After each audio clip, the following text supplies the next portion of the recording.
Welcome to AITV. I'm the AI guy, Rick.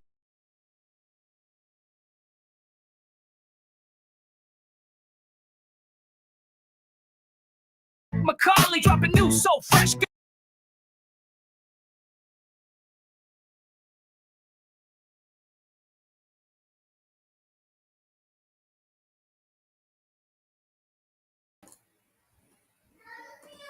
All right, Rick, my audio sound's not working, so I guess we're just going to take it live, unless you want to sing it. Are we live now?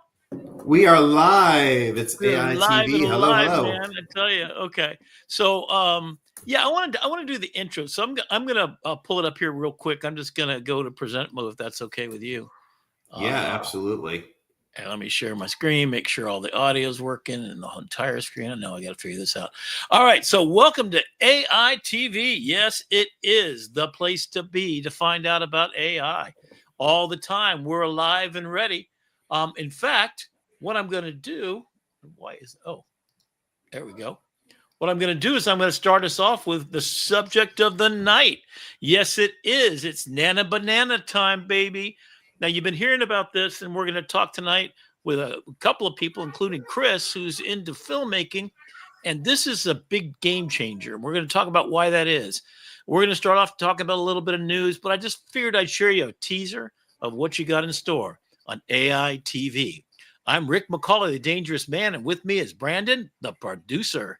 And then we're going to play this to start with, and then we'll go to our news section. Here you go.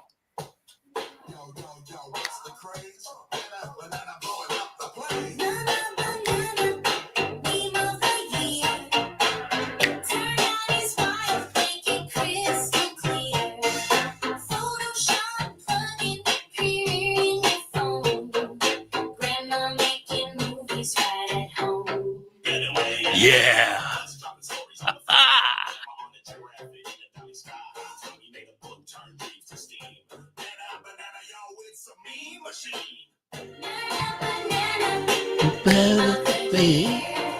And this is Suno, yeah? It is.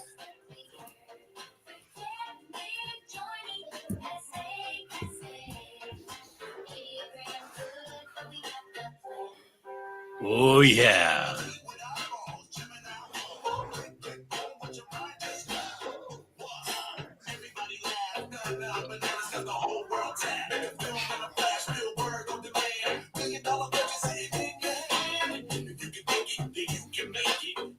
Well, this song's great. We'll post it in the show notes, but because I want to get to our guest. You want to introduce our friend who's backstage? I'm sorry, I can't hear you. I said, do you want to introduce our guest who's backstage?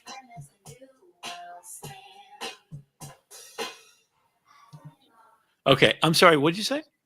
I said, do you want to introduce our guest who's very patiently waiting for your AI song to be finished? Yeah, so that's Nano Banana. And I've got with me a guest that we started and met last time, Chris Vallone. Yeah, he's here with us. Vallone Works Productions. Yes, sir. So last week we met him over at Curious Refuge event that he was doing with a bunch of AI people in the library up in tell us more about that, Chris. Yeah, so I started the meetup almost a year ago, and just watching Curious Refuge, I subscribe to their channel. So when Caleb came on and said, "Hey, if you want to start a meetup somewhere, just pop us an email and say where you are, what location, and we'll help you out." So they help you out. They promote you on their channel. They post it on Eventbrite.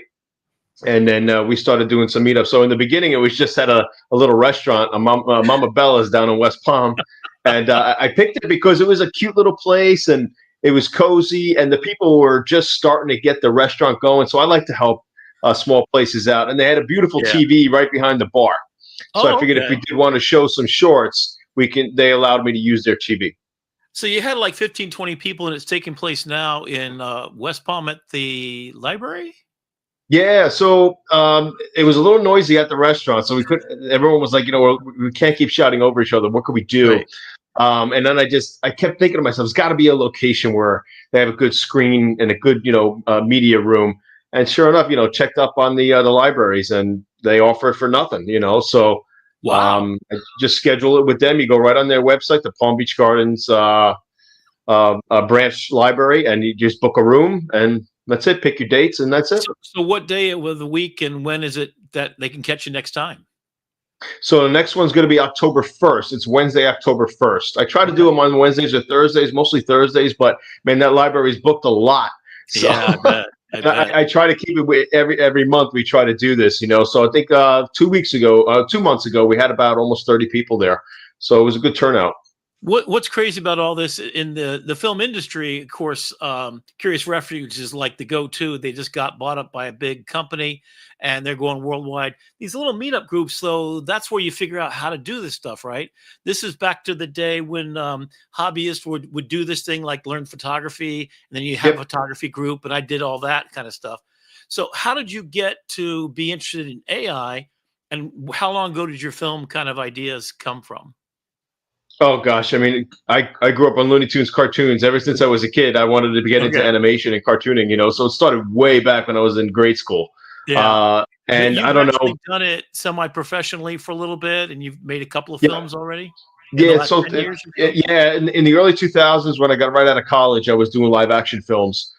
So I had my own stunt crew out of Connecticut, and we did action films, horror films.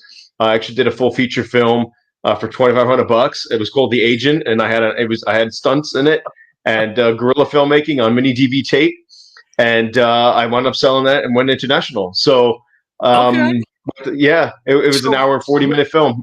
When I met you, first of all, I found out about you through Curious Refuge, because they're really promoting all over the world. If they have these meetup groups, sometimes I want to get Caleb to come out and speak to us, because that's what's got to happen. So we need to get a couple hundred people to join in. So if you're curious about this, if you want to find some refuge with some people like-minded, like Chris is. And the cool thing was you actually showed, there you go. You actually showed the film that you're making right now that's appearing where? Where can we see this thing? So the one I'm working on right now is not done yet, but I do have one playing this Saturday at the Hollywood, Florida Film Festival. It's my first AI film, and venturing back into filmmaking after 18 years. So it was just on a whim, really. I have a script that I wrote 18 years ago called 7 to Hell, and I wanted to make the trailer for it. I figured, let me just dabble in AI and just test this out. I'm watching a lot of these videos. And then Curious comes around and says, hey, we're doing a horror contest in October. I'm like, maybe I'll try it. All I got to do is grab a piece of the trailer and make this 5-minute short. And that's what I did. If you haven't seen some of these film festivals, these are legit freaking films. I mean, it's the short that you showed us. And then you said you made one before that, I guess, is this film, right? And then the one you showed us there, I was like, oh, crap. That's 15. Yeah, that was my 15-minute one that I finished just back in April. I finished that. That took me 4 months to make.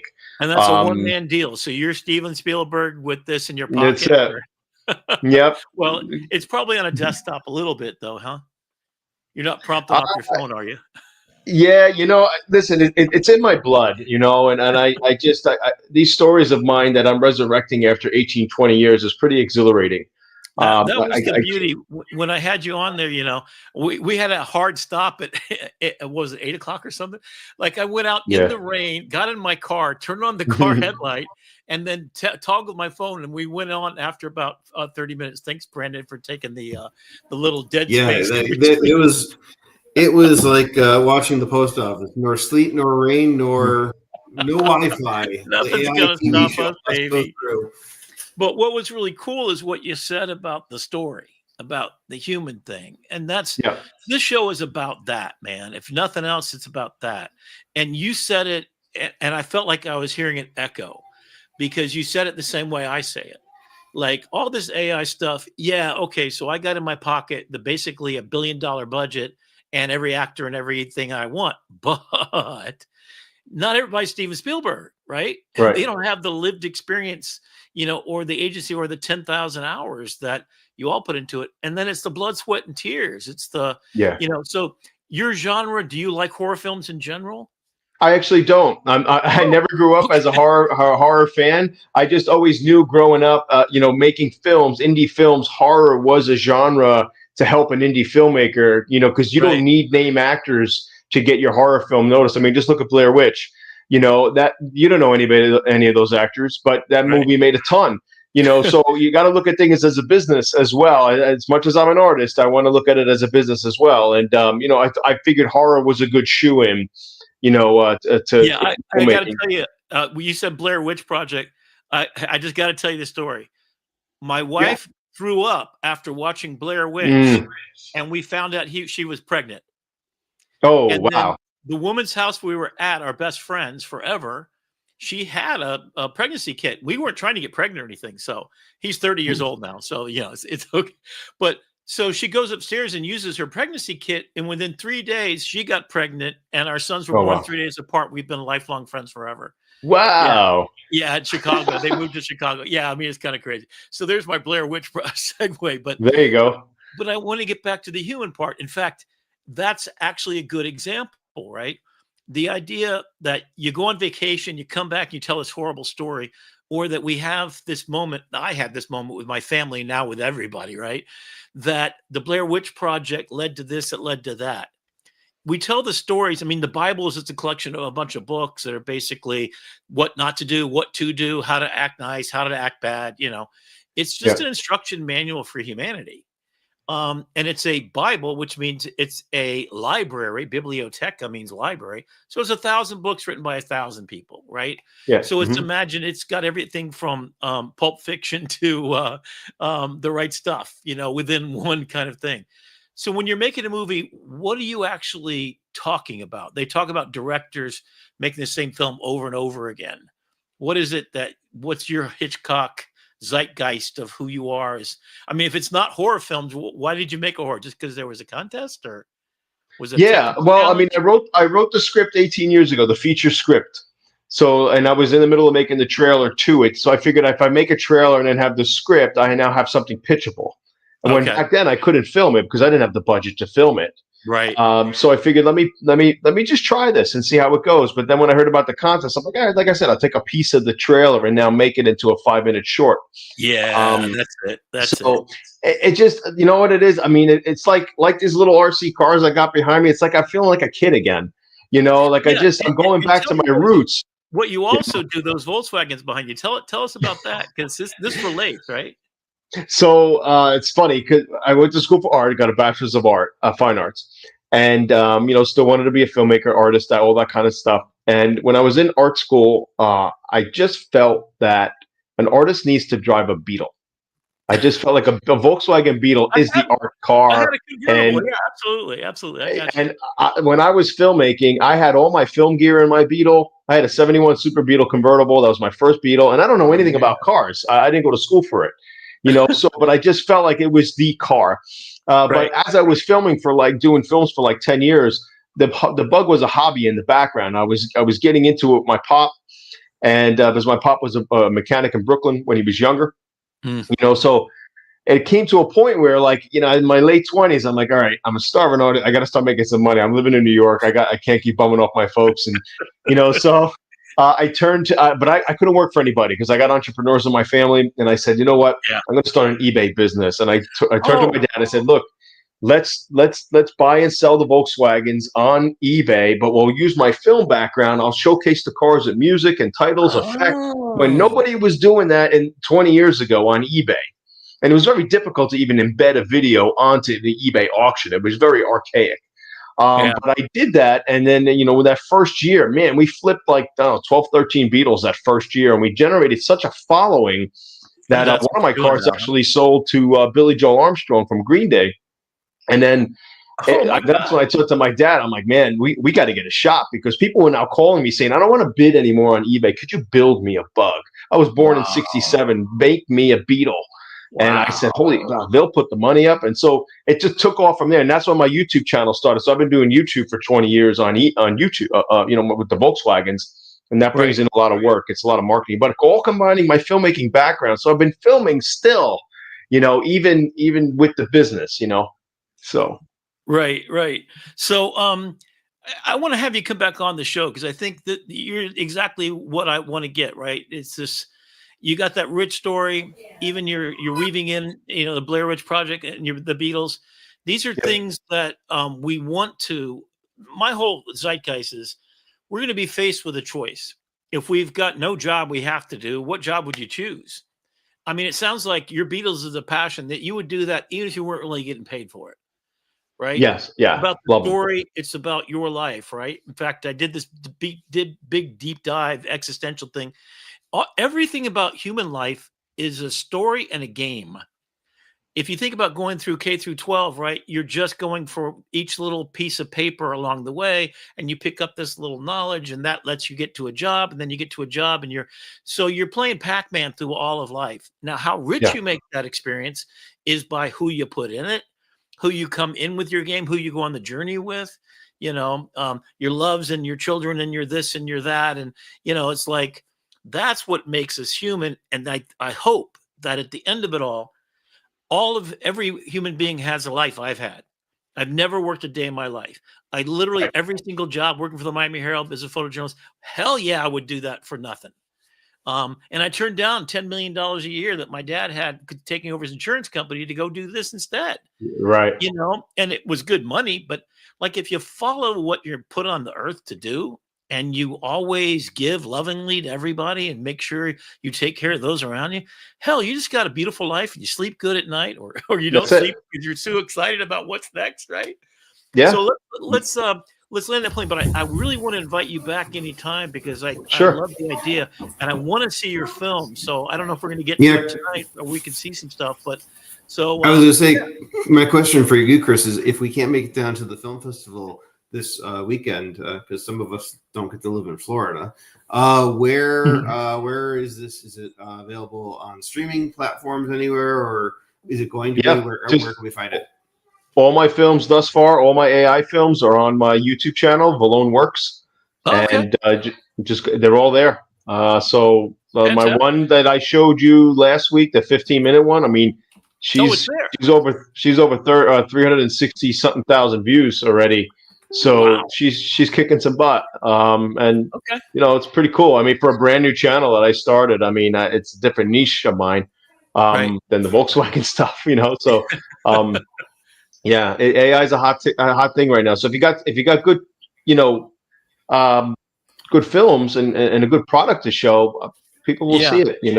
Well, and it's sort of like the opportunity to go do it. So just last night, I published my 20 romance songs. I got 120 songs. All my life I've been doing. Oh, there you go. Fantastic. Thanks.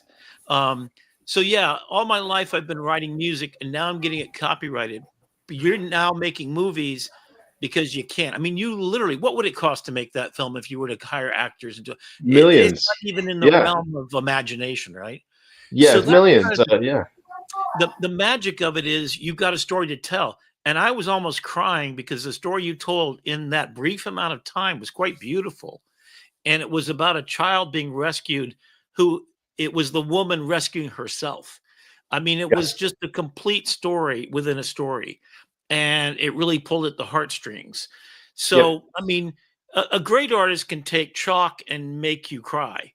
I mean, the Red Balloon is a beautiful example of that in my mind. He's just a little camera and he's going around shooting it right, but the complexity to which you can use your imagination, if your imagination needs an orc army, that might be a little bit, but now literally we're all democratized to, it's the value of our thoughts and our ideas. And I think more and more it's going to be story. Because we can all make movies now. That's the real thing it sucks at, is it sucks at telling stories because it's never had a first kiss and a last goodbye, right? So that's the human thing we're talking about right there, right? Yeah. So you made that story based upon something you experienced in your life, and it could have been a passing or it could have been another movie that influenced you. So when people start thinking about, oh, it stole my stuff, no, man. Everybody stole somebody's stuff because we're all built upon our ancestors. The Star Wars is the same retelling of Harry Potter. It's the hero's journey. That's been going on for thousands of years before you were even born. And all you did is recast it, So anyway, there's a guy who had a documentary out and the name of his documentary was perfect. You can look it up. It's called Everything is a Remix. Yes. And he goes through even from Zeppelin, the Beatles, the Stones, Star Wars. How do you measure the difference between AI slop And Brandon, you know that word really well, right? And really pure genius. And so I use the Spielberg because just think of the films that man made, from Schindler's List to Jaws. Holy crap. Yeah. To E.T., to working with John Williams, and like what that means. So he's not just a vibe coder, he's a superhuman. Yeah. Yeah. Oh, there you go. Oh, Kirby Ferguson. Oh, thanks for looking that up. Oh man, I love this. I love having a producer on my show. This is great. I think I want to add, Brandon, I want to add an AI to it to fact check us if I say something wrong or do the fact wrong. It's like, it's no, that's what I'm for. I'm that people say I'm artificially intelligent, but Chris, I am curious. I have two questions for you. Thank you again for being here. And I'm excited that we actually get the full interview this time instead of the clipped version that we got last week when the library so rudely cut off the internet, just because they were closed. But what tools are, because we talk a lot about chain of craft, and it's not just necessarily one tool. You might write and polish things in ChatGPT. You might use Midjourney for images. I am curious about your chain of craft and how you get to the finished product, if you wouldn't mind sharing just a little bit of that. Sure. Try not to indulge too much. It can go on. We can talk forever, but definitely start off with chat. But again, I'm throwing in my stories. So like when I tell my students in the class, you can go to ChatGPT and say, let's write a script about a frog on a lily pad in a swamp. What could you give me? And then ChatGPT will give you a ton. But I like to walk in there and give ChatGPT pretty much my whole synopsis or treatment of my film that's in my brain. That's it. And if I'm in a block where I need improvement on, I just use Chat as a partner. It doesn't take over the whole operation. In fact, to double down on what you just said, if you just say, make me a thing about a frog in a lily pond, that's AI slop, but defined. Yeah. If you come with your whole life's experience, you've been thinking about this literally your entire life, that's when you've got something that elevates. And that's it. I think those people that are haters just never had a thought that complex in their head at one time, and it died of loneliness. It's like, so. And I tell a lot of artists too, because listen, I went to art and I worked with my hands and I sculpted and I painted and I used chalk and all the good stuff that we were trained to do.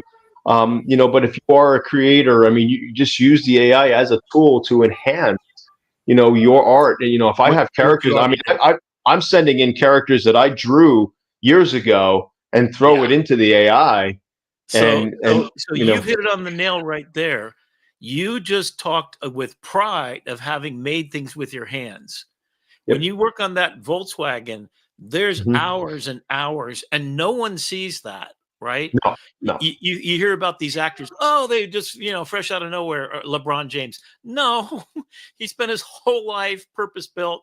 He was anatomically blessed, and he added, 1 billion hours of exercise and workouts and everything. Every food he put in his mouth is like meant to that moment. Right. Right. So if you want to get it, you got to earn it. And your humanity is something that it's not a participation trophy. I think this is our modern day problem, right? My kid got a participation trophy. I threw it away. You don't get that for showing up. Showing up is how you get the opportunity to show what you can do, but then you got to put in the 10,000 hours.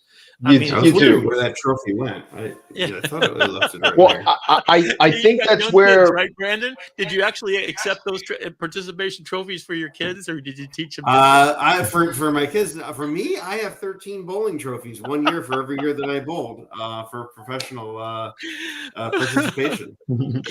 Oh man, I literally got rid of those. And the other thing I wouldn't allow is my grandparents-in-law would buy lottery tickets, and I'm like, no, not my children. They're putting 20% of every dollar they make away for long term, baby. Oh man, and I wish I did that a long time ago. Right today, because of that, they ain't doing lottery. But when it's $1.7 billion, I did not. Nobody did. It's going up to 1.7 billion for Powerball on Saturday. And then what happens? How do you think we're going to fund season 2 of AITV, Rick? We got to play. Man, I got it handled. I'm the dangerous man with money in my pocket. Keep up, buddy. Yeah, we're talking about. I'm sorry, Chris, but this is a little inside joke. Last That's night we okay. were on Brandon's show, and he's talking about the lottery and if we should use ChatGPT to kind of game the system. And I went on ChatGPT and says, "Is there any way to game the system?" No, it's a fool's errand to put your money. Yeah, If yeah, you're throwing it away, you might as well burn it, or make paper yeah. airplanes. And I asked ChatGPT for 5 random numbers, and it said, "Oh, and do you want me to pick a Powerball number 2?" I'm like, "How did you know that's what I was going for? I didn't say nothing about the lottery." Because it's But been talking to humans for 1 billion years already. It's had every um, conversation virtually that's ever been had on the internet. That's how we built the damn thing. We just slapped it all Yeah. together. So then you can pull off that pile a bunch of AI slop, or you can make a great film like what Chris did. And That's Chris, the that's my difference. other going back to my other question for you, and talking about that divide between the human element and the AI is where are you drawing inspiration for those stories? Like, are they stories that you've held on to for years and you just never had the vehicle to tell them? Because that's what we Yeah, find a lot with AI is that it's a yeah. release for things that have been pent up for a long time. I'm just I have it in me like there's some even today still like before I put my head down on that pillow sometimes an idea just pops into my head. I'm always thinking it's almost a curse sometimes because it feels like I can't then go to sleep. Yeah. you know Oh, yeah. but I'm Say 4 musically o'clock with driven. Nano Banana. I'm musically driven, and I'm not a musician by any means, but I grew up with Fantasia, and I grew up. I don't know why I love certain soundtracks from movies, especially one of my favorite is Braveheart, and of course Gladiator. And I Oh, can listen to those I can see soundtracks. that in your film. Definitely see that in your film. Yeah, and I grew up on Left of the Mohicans and Dances with Wolves and Terminator Yeah. and all Yeah. those movies that have such because like Spielberg says, 50% of the movie is the music, and Yep. or sometimes more. And so I can listen to a song while I'm driving somewhere, or I'm in the, I'm in the shower or something, and I'm listening, and something I could just think of a short, and Walt Disney. That's the way he made Fantasia. Those Yeah. songs spoke to Yeah. him of Yeah. what those visually was in his mind, what they were supposed to be. So there was Christmas songs in there, but to him they Yeah. didn't sound like Christmas songs. So I don't know. I guess my dad plopped me down, and his Looney Tunes was very musical. Yeah. Every motion, every step that Oh, they took, yeah. there was a musical note. So I absorbed all And that, and there was real jazz being played on those things. I mean, yes, and they were live musicians that were doing it, and there was a feeling to it that really just it seemed incongruous that you would have Looney Tunes with that sophisticated of a music track. yeah, Because it wasn't a soundtrack. It was a real jazz group that was doing some funky shit. no, And then no you got doubt, the man. Jetsons and all the other, I mean, all that stuff is that. So what I really think is interesting, and then maybe this is sort of the segue that we move on. I want to have you back because this is deep diving. It's going to place exactly where I want to be going for this whole show. This is my reason for doing the show, Chris. Thank you so much. Yeah, Is this for sure. idea that I was a visual artist, so everything came through my eyes and still pictures, not continuous pictures. And I think we're moving to a point where we used to think of artists as a painter. Monet made this image that took him 20 days and 50 days, 100 a year. Sistine Chapel, took many years. That's it, and it lives for 1,000 years, or it goes into obscurity. That's kind of how it's been. Now we're making so much stuff that to Yeah, raise to the bar, you have to end up using all the senses. So, it's not quite smell-o-vision. I don't really think smell-o-vision would be good. Maybe there's a film that needs smell-o-vision or VR. I don't feel like many movies need VR. Some of them right. just No, need audio and visual. But this synesthesia that you connect the two, because they've always talked, psychologists and brain experts talked about our idea of what reality is, because the construction of our closed doors being opened, the ear opens and it brings something in, and that influences the other, and then they speak to each other. And that crosstalk between like smelling something or seeing something that you smell, or synesthesia is the idea that you're watching something and you hear something at the same time. yeah, And if you're actually able to orchestrate that experience, which is what Spielberg does, and that's what Walt Disney does, and what you're talking about in Fantasia is the visuals matched the music, which was spectacular. It had that classic thing. And yeah, that's where I think the artist of the next generation is a multimedia artist in the truest sense. and an Yeah. experience designer. Steve And Jobs talked about it's not about design, it's about the phone is about the experience you have with it. Like what Yeah. we're doing right now, I could be doing on my phone, and that's just crazy to think about 20 years ago.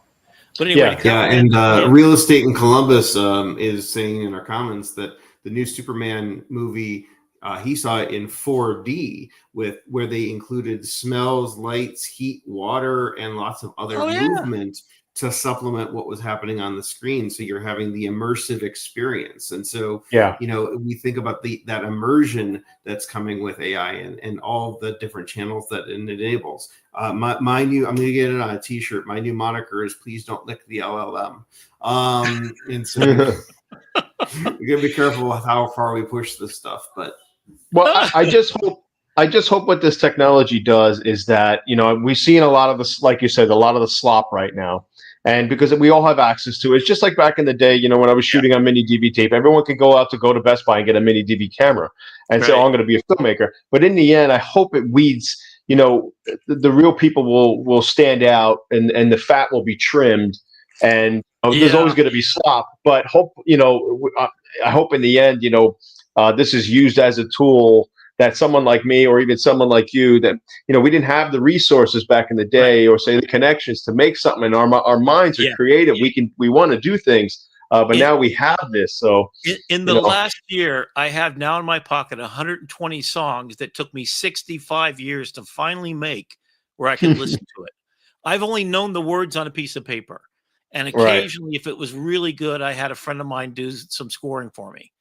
yeah, But I didn't have that, and now I do, and it's like I can't stop because like yeah, it's 25 years of every dream I've ever had, every experience, every loss, every love, everything. So like the more human you are, I think that's it, right? The more yeah, human, immersively experienced you are, even the good, bad, and the ugly, right? It's for sure, right? And that's a good for movie sure. too. But but like Well, that's it, yeah, and since high school, man, I've been having ideas for films. Like right? this is what's crazy. I still have this from 30 years ago. I was a senior in high school. This is when I was thinking movies. I have this cat character that I thought of, and he fights these rats. And this Oh queen cat, man. she summons these rats to take over this land. So I was even thinking back then, similar to what you saw my film last week was. So Yeah. even a teenager, I was so in the zone to be a creator, Yeah. and so So I when they just do say that, Spielberg makes or probably better yet, Hitchcock makes the same movie over and over again. They make the same movie because that's what their life. It's a reflection of their life. yep. And all the complexity. In fact, Tolkien made Lord of the Rings. He didn't make the movie, obviously, because he was in World War One. Did we figure out that that was the correct reference, Brandon? I don't remember. I think it was World War One. He was an ambulance driver, and his buddies were Wow. Samwise Gamgee, right? They were those guys that died, and because they were fighting Hitler or whatever, World War One, whatever it was. And that's why he had to write that story. It was the common person pulled off the streets of London that got sent to save the world. And Right. that's basically it, and and this is why we do AITV and not History TV. well, we got to remember to learn from history and then maybe expand upon it. So if you're going to get the chance to stand on the shoulders of all humanity's knowledge, and this is where we're going to go right over to Nano Banana because I'm going to make this transition. Wait for it, Brandon, because here it comes. Right, if you get the chance to stand on all humanity's knowledge, do it with the eyes and the humanity to say something more and better. And looked at every image and it kind of matched up what they were, etc. But when you put that inside of a large language model, which is all knowledge, if I say make a human heart or make a brain that shows the effects of plaque and how Alzheimer's works to attack the brain, then make it out of real brain tissue and annotate it so a doctor could look at this, and then it does it. That requires all human knowledge about medicine and about, a brain science and Alzheimer's. And then it makes an image, and now it's actually getting exactly what you want, which is nuts. So we'll take a look at a couple of examples where basically before you had eyeballs that were seeing like they're only eyeballs, they're not connected to a brain. So I call it the ChatGPT moment, hold my beer. And so what I'm about to show you Mhm. are images that I created in ChatGPT when it got a brain. And then I'm going to show you what Nano Banana is doing with that same brain eyeball combination. So literally, we're building Frankenstein. We built the large language model, which is all knowledge that's your brain itself, but it didn't have eyeballs until we had DALL-E, we had all those other things. So it had to look at all the pictures. Then we started showing it the VO moment, or the Sora was the original name, right? When Sora came out, it was like, holy shit, how did it figure that out? Well, it watched 1 billion hours of video. In fact, the head of OpenAI said there was a picture of a truck going through the mud, and the water splashed up, and you could see the translucence through it. You could see the mud inside of it, and you could see the refraction of light, and a spark happen. You only get that is if you have a world model. So what we're talking about here is you got the brain world model, words and then you got pictures, and now you got motion. So now you understand gravity, you understand, and now you've got robots that can pick up an egg and know that it needs to be picked up gently compared to a rod iron or a bar of gold. So once it gets that, and it's got hearing, and then it can speak emotively, next thing is taste. And I think they're already working on that. And smell, which I know they have that under wraps too. So now you can show your phone. So I'm setting up a NAS server the other day, or I was setting up my sprinkler systems. I take my phone out there with ChatGPT, I turn it on, it watches me.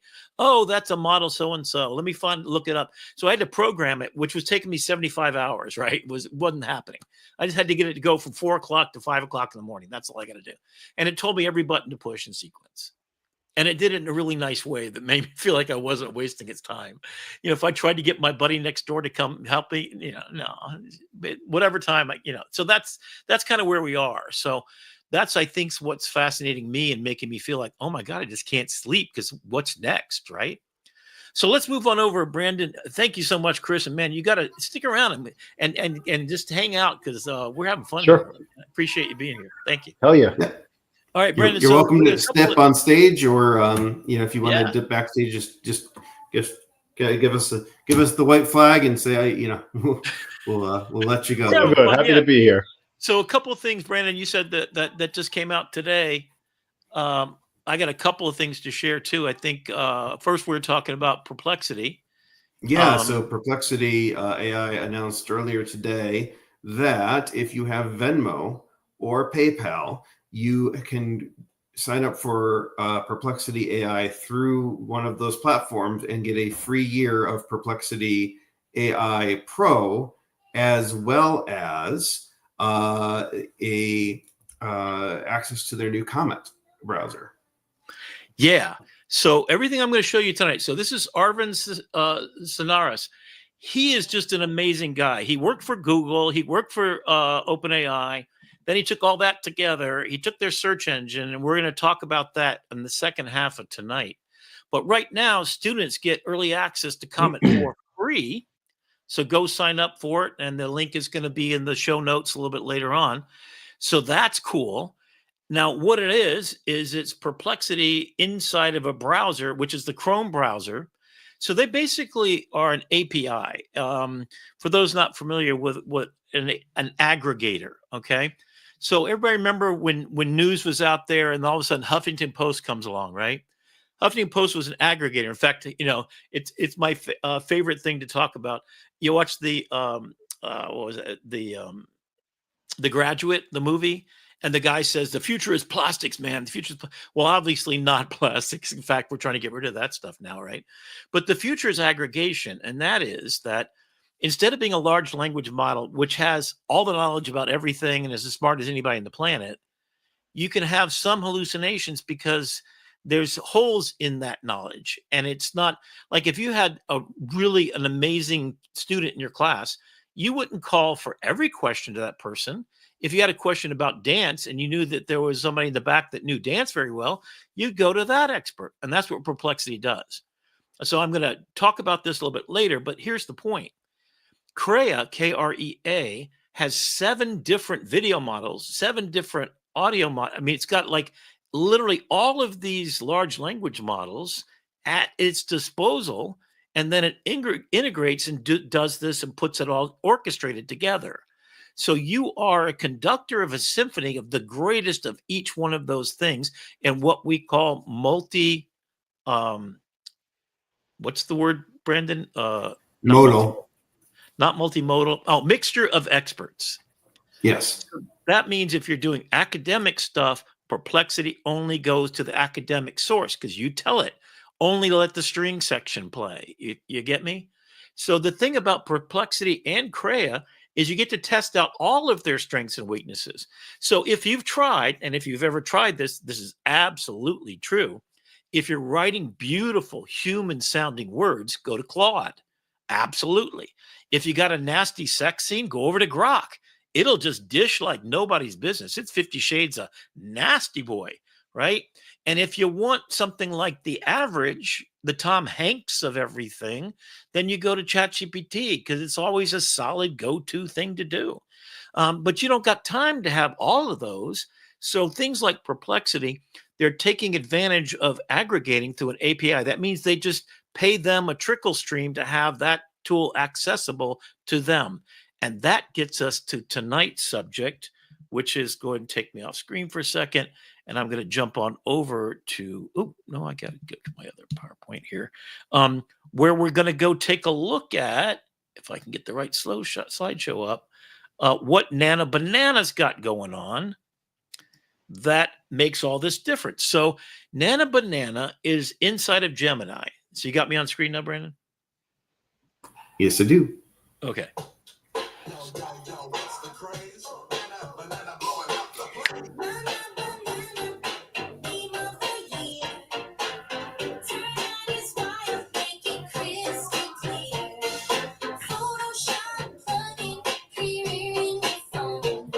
So we're going to talk about a couple of things, and it just said the Photoshop plugin. So just to tell you, so Nano Banana, if you want to find it, Gemini's free right now. Go to 2.5. What's it called, Brandon? The actual name? It's 2.5 Flash image model, 2.5 Flash. which So they've actually leaned into the Nano Banana name now. So, oh, are they? Or do you think they're going to take that? They are. You see it in the UI now. If you're in Google Gemini, they're leaning in and putting that Nano Banana branding into the model now. Okay.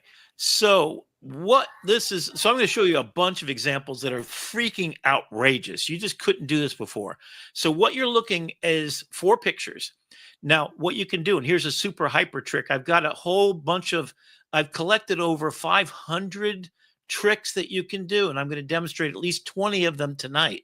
The first one is create a mood board. So you see those pictures across the bottom? You got a room, you got a purse, you got a lady, you got a man, right? And all you say to Nano Banana, put them all together, make it look right. And that's it. And you see the reflection of the man in the mirror? That all happened because a Nano Banana is freaking excellent.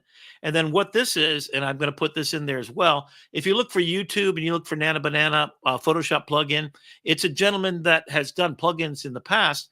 And I'm hoping, in fact, I talked to Adobe today because Nano Banana is inside of Firefly, folks. So you'll see it in there, not called Nano Banana. You go into Firefly, and I'll demonstrate that too. But so here we go. Let me just show you a little bit of what he did. Hello and welcome to today's tutorial on Nano Banana. And in this one, I'm going to show you everything that you need to know. Hey, Rick, we're having a lot of trouble hearing that audio. I don't know if you can share the tab with the audio because I'm just hearing it as background noise. Okay. Let me go. So that's there. Let me stop sharing for a second because I think when I went in, I didn't maybe hit the right button. Is there a separate audio? Yeah, so you can share the audio from the tab, and then also make sure that the your audio default settings for speaker out. Here. Chris, have you got any chance to play with Nano Banana yet? Have you done I have, yeah. My latest film I'm working on, yeah, a little bit. So what am I? Audio virtual device? Is that it? Can you see my screen? I cannot. Oh. So I've got the audio is probably going to be just your default sound driver, and then so I have Zoom audio device virtual. I've got No, my 'cause Shure microphone. we're not on Zoom. Yeah, and a Mac Studio speakers built in. Yeah, the Mac Studio speaker is probably the one you want. But when you share that tab, make sure you share it with the audio. Oh. Okay, so you're saying when I come here and I share screen, I'm going to do entire. Oh, also share tab audio. Okay, that was on. Let me try it one more time. Let's see. Share audio, share a tab instead. Oh, to share the. So I got to do this as a tab instead. Okay, So you're sharing it from your PowerPoint, yeah? Yeah. So I don't see PowerPoint as one of my choices, though. You can share from the presents the window? actual window, yeah. Okay. Oh, okay. All right. So now when I would go over to PowerPoint, let me test to see if this works. Recently, there has been a massive shift in the AI world with this new. Does that work? No, I mean, we're hearing it, but it sounds like they're in the next room. Okay. We might have to just summarize it and yeah. Well, I got a bunch of move audio on. coming up after this, so I don't want to. Could you hear the Nano Banana song? Not really. We saw you dancing though. That's embarrassing. All right, we got to figure this out because this isn't going to work for me. Let me go try one other way. Let me change my audio output to. I mean, I can turn my microphone around, I guess. Default Odyssey. Let me try one more time. You can use Perplexity to troubleshoot. Okay, let me try this entire screen and choose screen, and I don't see anything else there. Again, let me just play a couple seconds. Let me know what you hear. Introduction of Nano Banana, which is Google's new AI image model. And what's even crazier is the application of this tool. Now, we've seen it being implemented into tools like FreePic, where you can get access to it, or maybe Higgsfield, for example. Can you hear that at all? Yeah, it's still a little echoey, but we can make it out. At least I can make it out. Okay, I'll see if I can push the volume up, and I'm going to put my microphone on it too, so maybe you'll get it. All right. So what you're seeing here is all these separate pictures. But I actually want to show you how you can implement it inside of Photoshop. Why? Well, the degree of control that you have with this is incredible. You can make exact selections around areas in your photo and change every specific pixel inside of that selection. Yeah, so watch the screen in the top right. That's what it's doing. So here we are inside of Photoshop. Now you can see here, I've got two images. I've got this photo here, which I generated in. Now I'm going to slip on over and just kind of slide through this. So basically he took this swatch and put it with the couch, and then the couch changes its colors. And then he took this picture of just a snake and a head and then said, make it so. And it made this with all the shadows and everything. Now there's a new thing in Photoshop where you can take a picture and it adjusts the shadow and the lighting to make it harmonize, is their term for it. Now this is on top of that. Now it's $9 to buy a script, and he'll kind of demonstrate how he does it. So there's a sketch, and there it's real. And I'm going to be doing this all night long, so you'll get the idea of what this is. But basically, there's not a single thing. So there's no makeup, and there's makeup, and all you did is say put makeup on her. You didn't say anything else about it. So here is all the components. These are outfits from Vans, the sneaker company or the lifestyle brand, I guess. And he said, turn all these pictures into a website and use them. And it then created that. And then he did it again and did some other versions of this. So that's kind of cool. So the idea is, if you give it like 17 different things and you tell them what you want to make out of it, it'll make a man standing next to a couch with a reflection in the mirror. It knows physics. It knows dynamics. I mean, that's cray-cray. Then you can feed it something else and actually put the code in there like Claude. Now you can take this and as just an image, feed it to Claude and make your entire website. So it's a crazy thing. So here's the thing. You can go to it's both Nano Banana and Flux Context. By the way, Flux Context is Flux, which is a great AI model. with context, which means it works just like Nano Banana. Nano Banana, since it's from Google, just works a little bit better than Flux Context. And I've used them both extensively. They're both very inexpensive to use. And right now, I think it's pretty much free. So then this next one is going to blow you away. And I'll annotate it so you don't have to listen to the audio. But take a look at what this woman's wearing. She's got a necklace, gold necklace, letter B on it. She's got some shoes, some socks, blah, blah, blah. So he basically just had this woman taken apart and then file. Actually, sorry, first of all, let's make a selection of our entire canvas here. And we can now go to File, Scripts, Nano Banana. Now we can say separate all of the clothing that the female is wearing and place it on a white background. Then there's a couple of different options that we can do here. We can select output to a new document. Now what this is going to do, if we hit generate, is it's actually going to create an entirely new Photoshop file for us. So it's not going to be using this exact file that we've got here. It's going to create a brand new one, and it's going to open that up and create a new image. And it's going to take all of these pieces of clothing and it's going to separate them and put it onto an actual mood board for us. This is nuts. Go ahead and start, playing Oh. around. But you can see here, we've got the So that's kind of cool. But notice the B on the thing. I mean, it's got a drop shadow. I mean, it's freaking nuts. And you also, since it's a script, all it's doing is going out, grabbing an API. So you're going to pay like 4 cents per image that you generate, 10 cents maybe, right? So you're going to be paying for that. So if you look, there's the B on the necklace. So that's the B that's up there. And then he says, "Get this, put those clothes on me."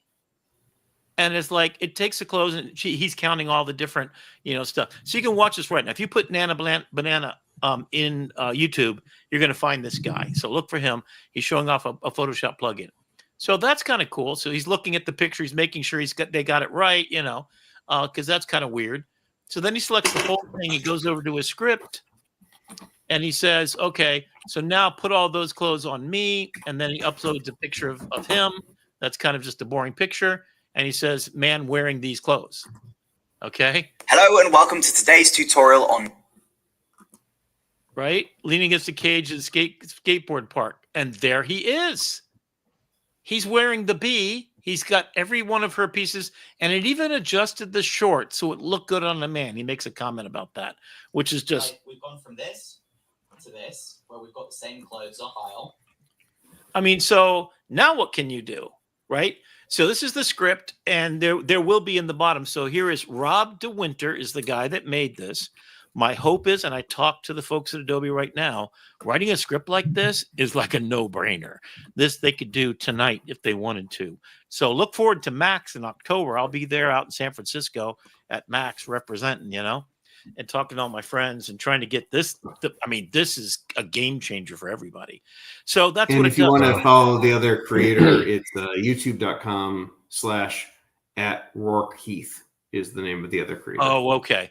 And then if you just put Nano Banana, there's another guy that gives you 50 use cases. So what I did last night, and to show you how crazy I am, I basically loaded 50 videos that I found out about Nano Banana, like what can you do with it, into Google Notebook LM, and I extracted, and I actually have a document I'm going to show you later with all those in it that I'm going to drop into the show notes tonight. So that'll be up when we post this the next day. So here's some examples, right? So there's somewhat comic book. So just give it a picture before, make it a comic book. Name is Lisa. There you go. You see the one on the right, and I'm actually going to try that within. This is the base picture they had, and they got the one at the top. So I've taken the bottom picture, and I'll demonstrate how to go about doing that. This one I thought was really cool. So I've been looking around all over the place to find great use cases. And this is really fun. So you've got part of it animated, but it specifically gave that 2D whimsical hand-drawn anime illustration style. But everything else is still the photograph intact. Cool use case. And here is first, design a landing page for a product called Zesty Orange Juice, have exploding elements and highly detailed UI. That's the picture on the left. Then put it onto a computer screen. Bam. That's just nuts. Crazy. Yeah. So here's my picture, right? So I did this Indiana Jones Escape from Perplexity as a joke, and that was going to be the cover when I did Perplexity. Was I was escaping from the complex world and into perplexity or whatever. So I said, okay, here's my face. And this is how I talk. This is literally verbatim from me just dictating it, right?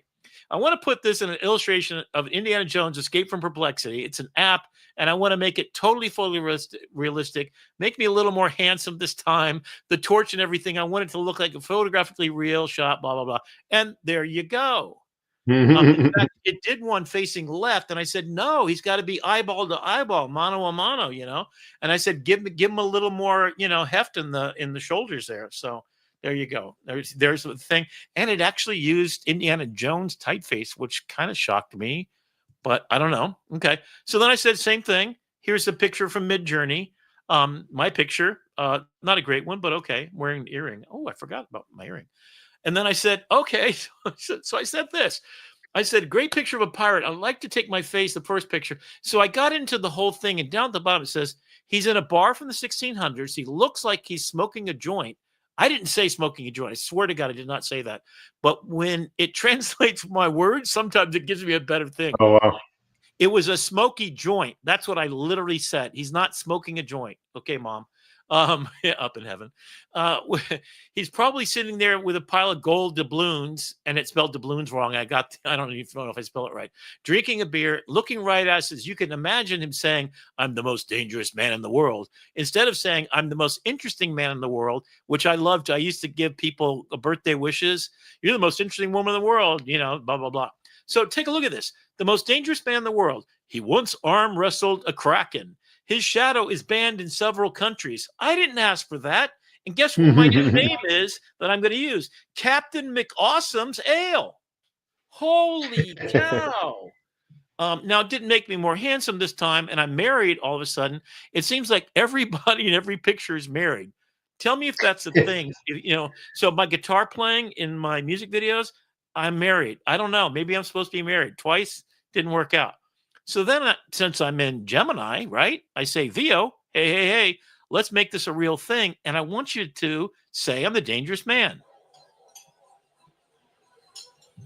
I'm a dangerous man at 65. And I asked for the 1600s music as the pirate song. Holy crap. That's where we are, man. So imagine your next film. Chris, man, you're just going to be able to literally say, move him to the left. He needs to have a purple shirt on, and there's needs to be more blood. I don't know about the blood thing, but maybe that'll become a thing, right? Well, that's one thing I'll mention to you. As I was trying Nano Banana, as amazing as it is, I tried it earlier today, and I'm making a horror film right now. Yeah. And I have some zombies in there, and I told it all I needed was another zombie behind this other zombie. That's all I wanted, and it wouldn't make it. So there's still Google still has some censorship there, Yeah, well, it's a common thing. They got to make sure their stock people are happy. And now, what's going to happen is what's happened with most open source eventually. Yeah. So you can use Stable Diffusion on your own private computer. You can do whatever the freak you want to. You can get your freak on, do some nasty pictures. I'm over in Crea. In fact, I was going to show you Crea, and I had to go sanitize it from just last night, if you know what I mean. I think you know what I mean. So here's my grandpa, right? George Washington Macaulay. Literally, he fought for the North. He fought for the South. This is the prompt. So now this is what ChatGPT did with that. Pretty freaking amazing. Let me go back. That's all it had. And I did describe that he's posing for a picture. He's got his hand in his shirt, and he's got there's a chair to the right. It actually did a much more beautiful. So then I said, in Midjourney, so this is the next picture. He's talking to the photographer, and he's silverware, motion low. So that's still picture, then put into motion. Now, I haven't had a chance, but this is the same prompt they did in ChatGPT, but in Nano Banana. And it actually came close to Washington. I think they used to do their S's like that in the past anyway. So that's pretty damn good. Very. So that's pretty cool. So here I am. So this is ChatGPT. So Studio Ghibli. That's me. I'm a 10-year-old kid. Just got back from Athens, Greece. First time in the United States. These are my cousins. Unfortunately, their dad died. And I was there for the funeral. First funeral I went to, first time I saw my dad cry. Yeah. So, all that stuff is fodder for some beautiful film that's going to be heart-renderingly beautiful. But there I am with my Batman shirt. And then if somebody told me if I had that real vintage Batman shirt with that logo, it'd be worth about $8,000. So I went looking. Oh, wow. That got tossed out a long time ago. So I come over and I do it again. And I say, make it as a model. Now, except for the weird arms, it's still pretty cool. And none of my cousins, the last one, all my cousins were like, oh, man, I look horrible. That one at the bottom, it's like he looks like a mental case. I don't know. He's a good guy. I'll just say that. So it did mess up some knees and do some weird stuff. So that's kind of weird. Okay. So here's Chris Castanova, a friend of mine from Adobe. She's senior creative AI evangelist, and she's the firefight team and all this stuff. So if you follow her, you should. Absolutely. This is LinkedIn. This is what she posted. So I want to do this tonight. Can we just take a moment to appreciate her title, Senior Creative AI Evangelist? Oh, yeah. And they say it's going to take jobs. I mean, it will. Well, but all of the people that do that job are called evangelists. That's on their business card. So you've got. I know that's what I'm saying is you right. think about all the people who are going to become an AI consultant, an AI filmmaker, an AI evangelist. On my Adobe card, it's going to say visionary.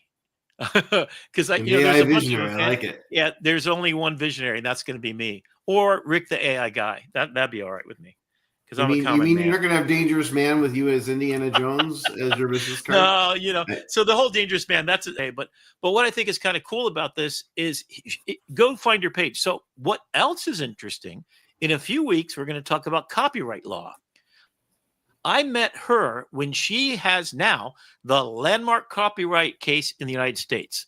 She submitted, and I talked to her lawyer when she was submitting this application.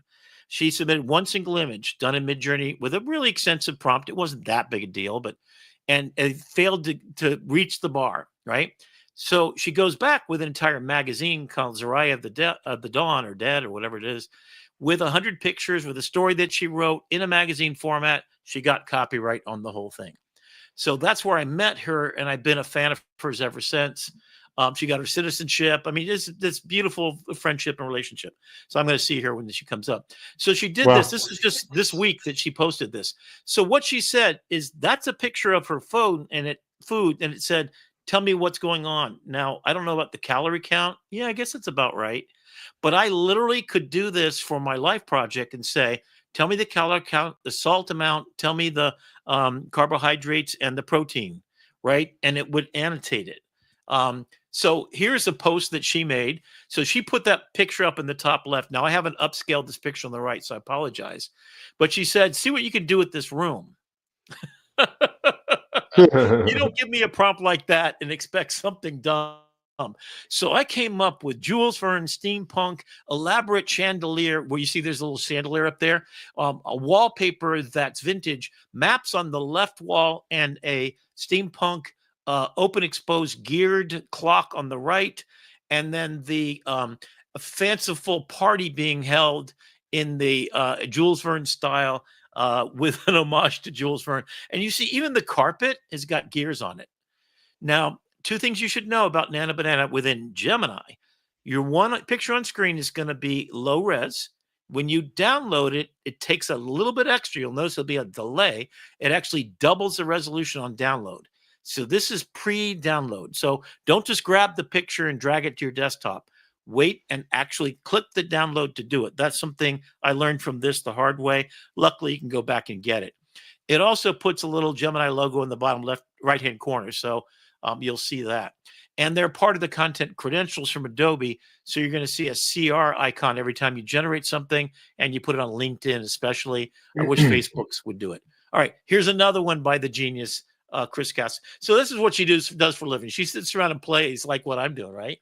So here's a little stick drawing, and then that's put together. It's great for understanding things. So the idea of eyeballs now being embedded into a gigantic brain means that it knows everything there is about Niagara Falls. Yeah. So in my infographics class, this is insane. Like I literally can say, who's the best basketball of all player all times? And it gives the two people, and it said LeBron James and what's his name? But it gave the statistics and why one. And I think I've always thought LeBron James was the best because he's a team player. He has more assists than probably anybody else, and that's kind of like why I think of him as the best player of all time. But yeah, so it did that in one prompt, and it did these in this prompt that you see here. All right. So now this is Firefly, and I'm bringing it in here just for a couple of reasons because I want to show you a couple things in a minute. But this is what's in the new video model. I created the original image in Midjourney. I then took the prompt over here and I made it in Firefly's video model. It's gotten a lot better, folks. Stay tuned. And now that you can use other models, including Flux, with inside of Firefly, you can actually choose what you want. All right. Now, here's the part that blew me away. I literally did this 5 minutes. That's why I was running a little late. Here's my storybook. Imagine it's about a little girl goes to sleep, and every night her parents read a book to her, and then she has a fear, and then she plays with the cat. So this is the joking moment, right? So the cat's imagining what happens if food falls out of the sky. So mom says, what would really happen if food fell out of the sky? Would you eat it? And the cat's, licking his chops. Okay, so that's cool. So I said, and this is ChatGPT. I said, make this an African-American couple because I thought, my blonde child should not be the story that every black child has to go through. And maybe you don't have a cat, you've got a dog. So I said, hey, let's change it up. Look how prompt coherent it is. Wow. Yes. Right? And I said a Labrador puppy. Okay, so that's cool. So then I went one step further. I said to Nano Banana, make it a boy. Bingo. Okay. So Cloudy with a Chance of Meatballs, by the way, it's only mimicking what it saw before by Ronan. So ChatGPT came up and looked up the name. I just said, this is what I said. A little girl, I created a consistent character by always calling it Laura. So every time you're in a folder in ChatGPT and you want consistent characters, address them as the same name. So Laura's with her mother, right?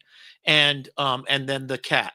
So that meant that it had a muscle memory to always repeat that. So I made over 2,000 images with the exact same prompt coherence to character from step to step.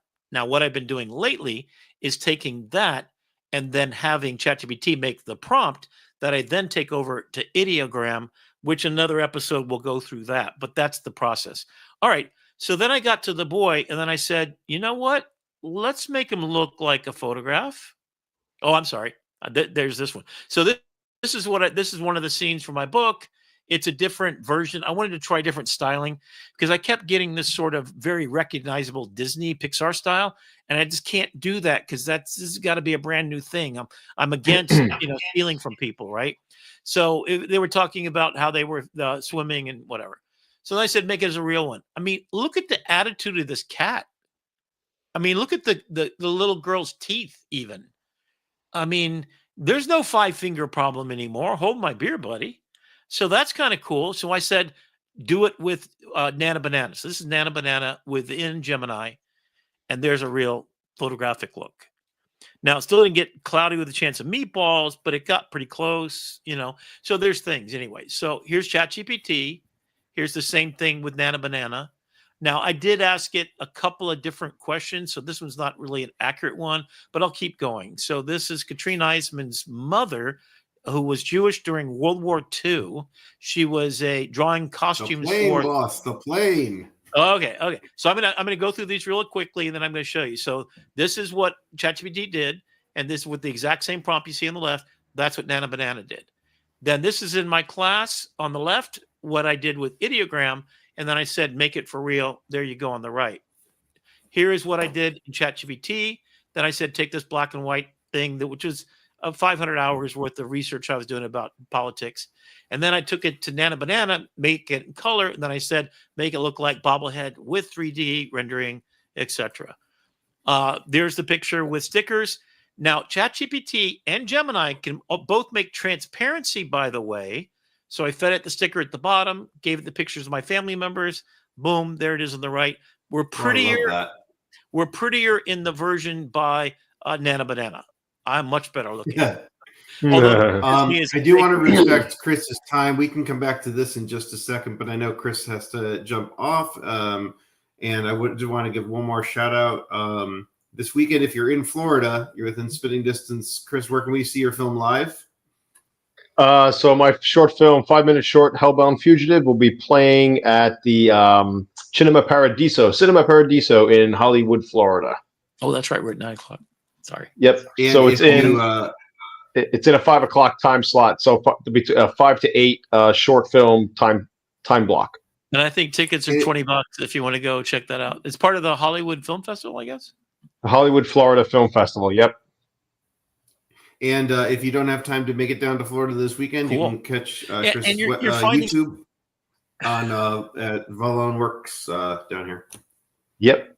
Yeah. Well, thanks a lot, Chris. I really appreciate it. And you're welcome back anytime, man. Especially if you want to show off. If you make any improvements on your film because of these new stuff, I'm really curious where you go next.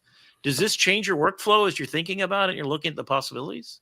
Oh, absolutely. I mean, you don't have to, like I said, I usually use OpenArt, and OpenArt had a character creation tool there where you would send in a few pictures or character sheet of a character, throw it through the laundry, let it run for 15 minutes, and then it remembers your character. I don't even think you got to do that anymore. No, it's one picture. It's one off. And I can give you my face. It'll put the front side, the back side of my body just from memory. And the context windows are getting so large. So all of my pictures for my book, there were 65 illustrations in my book, all have the exact same. I mean, maybe 3 times I had to reprompt it. ChatGPT can actually select a region and have it reprompt and say, that's not my cat, and then upload your cat, and it fixes it. Yep. I think Nano Banana is just getting 20% better. It's amazing. Process. It's amazing what we've accomplished. And I mean, from what I've been in AI filmmaking for not even a year yet, almost a year come this October. And what it's done in a year is just off the chart. What it's done this week is blowing me away. Yep. I mean, so Brandon was just talking about Ideogram, and I'm a subscriber to that. I use it almost all the time for the text because I'm a graphic designer, remember, right? Yeah. So if I was doing movies, I'd be definitely using Midjourney, and I do use Midjourney all the time. I use them all. So you got to figure out, well, what's the tool that does the thing you want to do right now? They're all parallel going towards the end game, just like you've got the big, giant, large language models that do everything. Now you've got these micro, small little things that just get characters consistent, or they have storyboard, or you feed it text and you get this. Now this is where the nexus is coming together, where your ears and your eyes and your everything. So now the brain has eyeballs. And that was the ChatGPT moment for me, where I call it hold my beer. You thought that 7 fingers was a problem? Not anymore. Now it's a question of whether there's the right number of pores or the dimples in the right place consistently. Right. I mean, that's exactly the evolution within a year. Nuts. Yep. But yeah, definitely come back and see us, because I think that would be awesome. I will. This is a lot of fun. Thank you. All right. Take care, Chris. So, Brandon, where do you want to go next? Do you want me to go to Perplexity, or do you want me to show me actually doing stuff in? I think we've got, we teach Perplexity. Perplexity had a big day today with the announcement that Venmo and PayPal users can get in for free. With the Pro Plan. Students can get in for free with the Pro Plan now. And Comet is now on your phone too, folks. Agentic browser on your phone. Right now, it's Android only, but it will be out on iOS. Finally, Android gets something first. I know. I gotta go down Photoshop was always late to Windows platform by 6 months sometimes. Photoshop, Illustrator, InDesign all came to Mac first.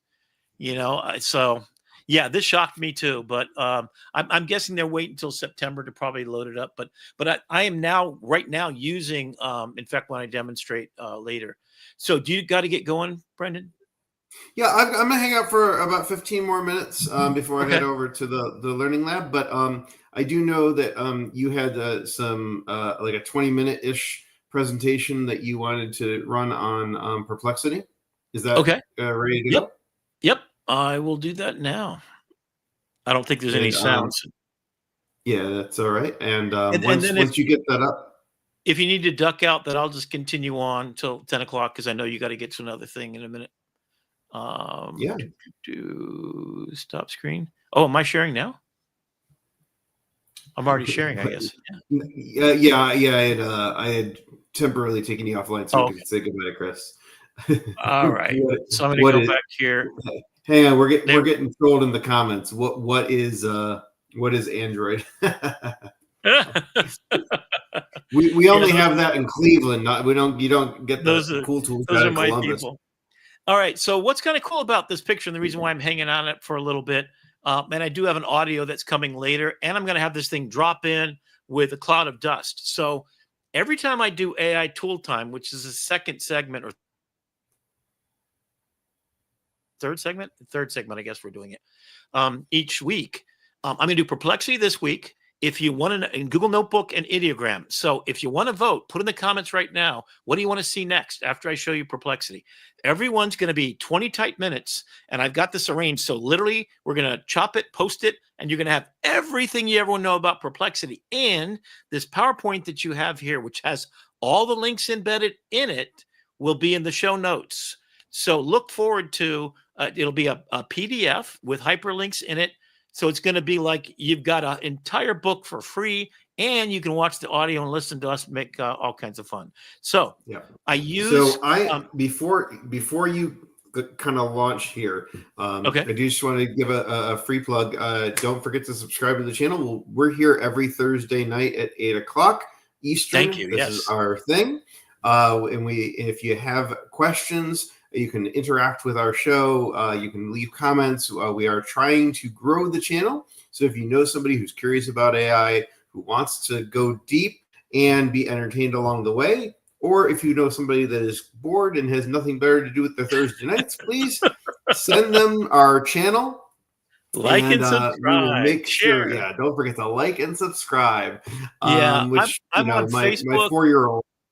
My 4-year-old Yeah. now in his pretend play goes, don't forget to like and subscribe. Leave a comment if you want me to finish my food. I'm like, what? We need to cut back on your YouTube.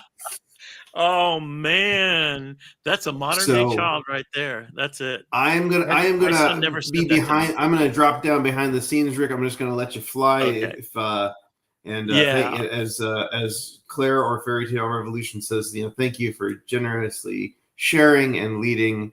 And I am excited because I just got a free year of Perplexity Pro and a new browser for my Android app store. So yes. I am excited, Rick, to learn all about Perplexity. Take it away.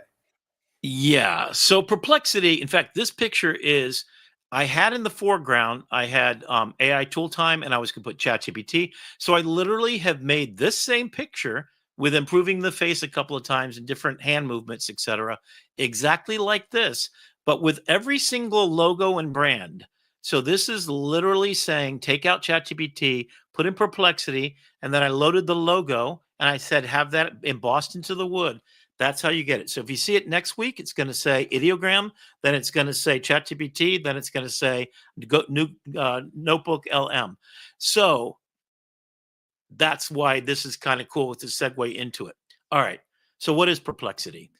And you're getting it for free if you're a student. Yay. And you're getting it all over the place. So Perplexity is what I'm going to talk about tonight.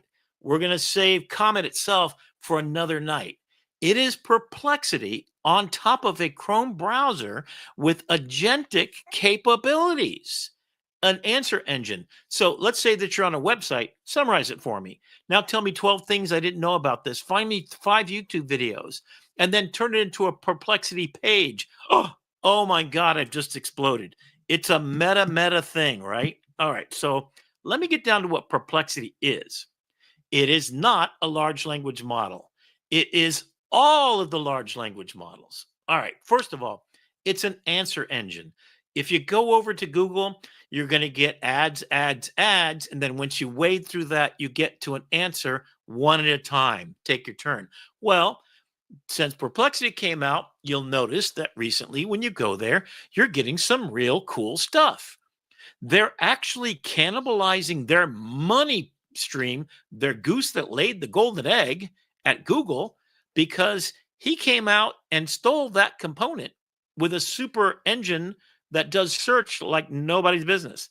He's got a little bit of trouble for it, they started to shut him down, and people. So he's now paying the authors of content that get used on your Perplexity searches. So he's now started the process, like every large language model do, is to pay for the content that they actually use. It's almost like a Spotify method, and he is one of the people that's doing it. All right. Second thing, it's a mixture of experts. So it has inside of it, under the engine. So this is like driving a Mustang, but you've got every engine inside there. ChatGPT, Gemini, Claude, DeepSeek, and Grok. That's that aggregation. That is that plug-in kind of expertise. Then you've got citation engine. So if you're in ChatGPT, always ask for it to citate and give you a footnote. This does it all the time. Every single thing it says is footnoted, where it got it from. You can click on that and go watch the YouTube video. Super, super useful. So on the left, you've got all large language models that ever existed. Number two, you've got fewer hallucinations because you have citations, and you can actually have. Yeah, so what I do is I may export as a PDF over to ChatGPT, Gemini, whatever. It's got the largest context window. Fact check every one of these and notate with a check mark whether it's right or wrong, where it got this information from, and is that accurate? Boom. So you double deck up this with another engine, and you got that. Then, this is the juicy part. I'm going to demonstrate this in a minute. I'm just getting these 5 things in here because this is why this is not like your grandma's ChatGPT, baby.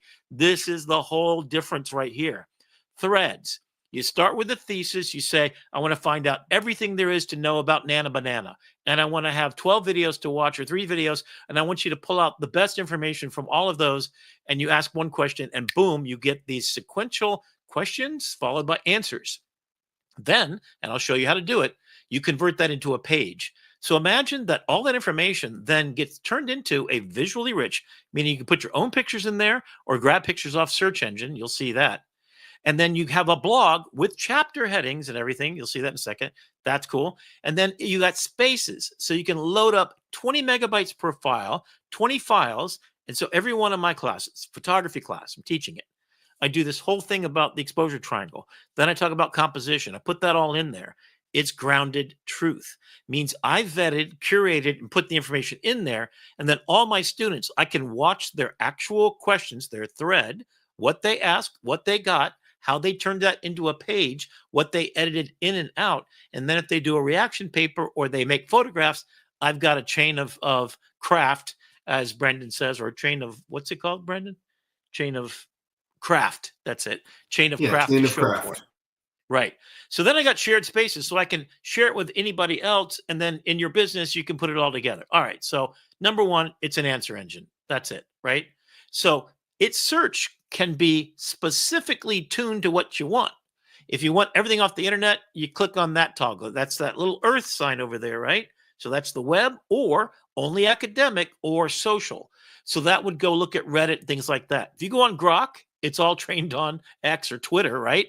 Stuff. And it's also fine-tuned to be a racist and a Nazi and a bunch of other, and a 12-year-olds think they're sexy kind of thing. So anyway, it ain't that. Or you can set it to auto, and it's just going to kind of look at your question. And if you ask it in an academic way, it'll choose for you. So not only the ChatGPT problem that they had with 5 was people that got used to choosing one model because it was academically perfect, or another model because super creative, right? Didn't have that choice. You've always had that Perplexity. All right. Then mixture of all the experts. So this is built in. It's got stable diffusion. It's got VO now, and I didn't have time to add that to the list on the right for image generation. It's got sonar, which is there built in. So they took all the models from all the open source ones and basically cobbled them up to make them speedy jets. So their search is faster than Google search, literally. Their ChatGPT 4.5 and 5.0, which is now in there, and Claude and Sonnet and Grok are all the latest models, whatever those are. So that's built under the hood. Then this is what you get. So this is what it looks like when you ask a question. So I asked the question, how does an X-ray work? And can you tell me, are there any new developments in X-rays using artificial intelligence? Boom. It got 1, 2, 3, 4. So all of the links right there you can click and open up on the right-hand side. Those are the YouTube videos. So right now, from X-rays to AI-assisted diagnostics, you go off to the right, you click on that, you watch the video, you come back, and wow, now you have real knowledge. So it's a curator, it's a synthesizer. And then when you, this is just the first part, right? And then you'll see everywhere, you see the number 1 down here. So you click on that, and it's going to take you right to that location. Cool. All right. So then you've got something called an artifact. Then you've got a thread, and then you have spaces. So the artifacts are that you get a website.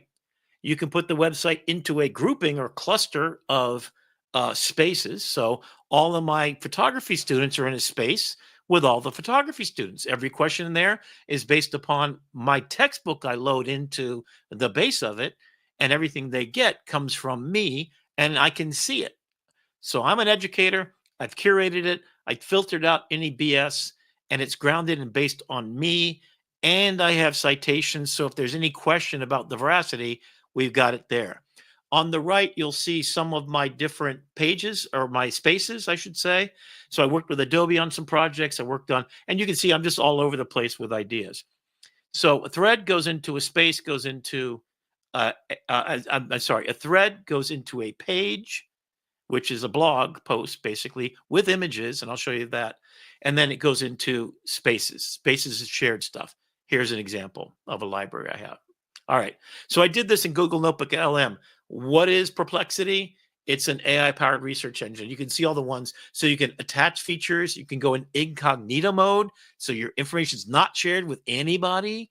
You got model search, pro features, image generation, automation, and task management. And now with Comment, oh my God, it goes even further because you got all those agent capabilities. So Answer Engine, these are some illustrations I did using ChatGPT to ideogram to kind of give you an idea of what it is. Mixture of experts. It's got ChatGPT and Claude. Obviously, it didn't spell everything right, but I thought this was kind of cool. So you're the director. So I just did this for fun to see what it would be like. And here you are with your academic shared space. And then you have Citation Engine with receipts. So I thought that was kind of funny. So here's an example. I was going on a cruise. And so this is literally what I asked. So this is a page, what you're looking at. And I'm going to take you into that page in a second because there's the link. So when you get this, you can actually go take a look at my page. So I'm going to Barcelona first, and then Marseille, Sagrada family history, blah, blah, blah. So along the way, I just asked it, tell me about it. And before I got on board the ship, I had watched 7 videos of where to have your cabin. And if you look, we had a balcony, right? Well, there's a section in the midsection that has lifeboats right outside your balcony, so you can't see a damn thing. And one of the videos said that's avoid that room. Thank God we already had this. But in every port, I then stopped and asked, where should I eat lunch? Give me a walking tour with 5 destinations. So bingo, let's go on over to take a look at Perplexity. Okay, so we're in the browser here. And so when you go to Barcelona, here's all the things to see. And if you want to take a look at any of these things, so here's the fast track. So we got there, and the line was 2 hours to go into, and then there's the 20 sources. So here's all the sources for what it just talked about. 10 top Marseille tours. Every city the night before, I said, what are the 10 top things? And then you click on that, guess where it goes? There you go. There's all the top tours. So we went there and we said, you know what? We want to get through the Fast Pass in Barcelona. And it gave us a $30 thing. We were in a line 5 minutes later. While I'm on my phone, by the way, we were in the front and we were inside, and people were still waiting 2 hours out front that had done this, right? So the beauty of all this is just, I mean, it's kind of crazy. So let's close that guy and then go back up to this. So that's your sources, and that's just for one place. Then you can come in here and take a look. So every city. So here's Rome. Get to Rome. Want to know about Michelangelo's David? Here's the things about it. So I always ask, what are the top interesting facts about Michelangelo's David? Didn't know. And there it is. And then where to get it from? There's an academia right there. Florence's Michelangelo's David. I didn't realize there was an 8-foot version of him that he did like 3 of these. And one of them we walked to and then had a gelato next door recommended by Perplexity. I'm not making this. So literally every night. And then, so to take this apart, I'm going to click on edit. What edit does is allows me to ask new questions at the end of this. Here we are. So let's go ahead and find out. What's a question we want to know? Now, 3 things to do. So we're now taking a already made page. So this is not just the raw questions. This is an organized with images. I want to create a new extension of this, and let's pick a different city. Let's Istanbul, Turkey, I'll use, right? So I want pictures and text. Cool. I want it to have a table because sometimes that's useful. And I don't want concise. I want detailed. Okay, here's what I do. I'm going to Istanbul, Turkey. I'd like you to tell me 10 things in a table of where I might want to go that involve just walking tours when I get there. And then what tour companies, pick me 3 tour companies that will do day-long trips that aren't too expensive, but that stop at many places. I'm an academic and love to hear about the history, so I'd love to have a guide that is one of those kinds of people. Bingo. Okay, so I just go in there and I execute the question. I don't know what just happened. Oh, come on, don't tell me it just lost that. Oh, there we go. Okay, here we go. Now you're watching it real time, right? Hagia Sophia, been there. There's the picture, right? And what you'll experience. And there's everything. There's a YouTube video, right? So what do? Best things to do in Turkey. Going to go right over there and launch that video. And it's still working, obviously. And then when you Rick, get how to do you find it to be on hallucinations? Do you feel like the information is pretty factual? Well, Or do if you I'm have to double really check it? worried about it, what I do before I give it to a student is I make a PDF of the entire thing. I feed it to ChatGPT, fact check every single thing. Now, if it was hallucinating this, I could not click on it. So that's not a hallucination because it did what I wanted to do. Remember, we were Great. talking last week about the difference between good hallucinations and bad ones is if you say this links to a video and it doesn't, that's a bad hallucination. So track record wise, it has 30% less hallucinations than ChatGPT, which is evidently in the 50% range. That's scary as hell. Plus, ChatGPT doesn't give you these sources. And guess what else it doesn't do? It doesn't do anything else. Okay, so now what's cool, and this is what you should always do. Once you've done, you have a couple of options up here. I can move it up and down because you can see there's the sequence of events. Okay, I can go to the picture and I can change the picture.